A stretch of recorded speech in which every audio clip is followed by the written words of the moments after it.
The first shell landed somewhere beyond the wire. A dull thump that trembled through the trench walls like distant thunder.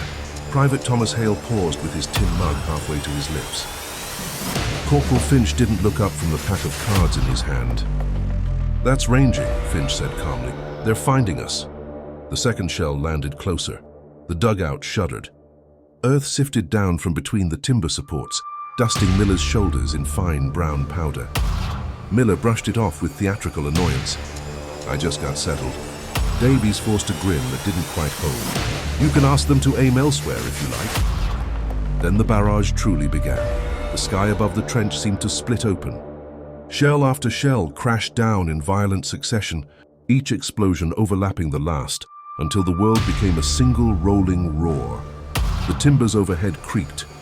The candle in the jam jar flickered wildly and went out, plunging them into a choking half-darkness, lit only by brief flashes filtering down the dugout entrance. Thomas pressed his back against the earthen wall, hands over his helmet. The air itself seemed to punch him with every detonation. Dirt rained down steadily now, peppering their coats and collecting in their collars. "Keep your heads," Finch called over the thunder, voice steady but louder now. "Dugout solid." A blast landed directly above them. The shockwave slammed through the earth. The supports groaned like a ship in a storm. For one terrible second, Thomas was certain the ceiling would collapse and bury them alive in the dark. Miller swore under his breath. Davies had stopped smiling entirely. Another explosion, closer. The entrance to the dugout filled with dust and drifting smoke. The trench outside was being churned into something unrecognizable. The sound was no longer separate blasts. It was continuous, a violent tearing of the world. Thomas felt something cold snake into his chest. Not fear of dying exactly, but fear of waiting to find out. Finch crawled across the cramped space and clapped a firm hand on Thomas's shoulder. "They want us rattled," he said. "That's half the job done if you let it." Davies tried to speak, but another detonation cut him off, the ground bucking beneath them. A timber shifted with a sharp crack. Miller lunged forward, bracing it with his shoulder. "That's not meant to do that." "Hold it!" Finch ordered. For several long seconds they remained frozen like that.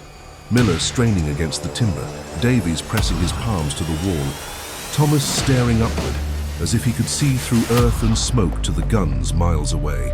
Then, just as suddenly as it had escalated, the barrage began to thin. The explosions spread farther apart. The ground still trembled, but the relentless pounding eased into scattered impacts. The dust settled in slow spirals through the dark.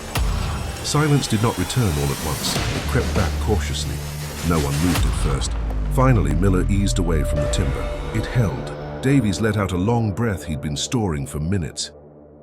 "I prefer bullets," he muttered. "At least you can see those." Finch gave a small nod. "That was meant to soften us up." Thomas swallowed. "For what?" As if in answer, a distant whistle drifted across no man's land. Finch's expression hardened. "For that." He rose, brushing dirt from his sleeves. "Up we go, lads. Let's show them we're still here." Thomas followed him toward the dugout entrance. The trench outside was torn and smoking, sandbags shredded, duckboards overturned, but it still stood. And so did they.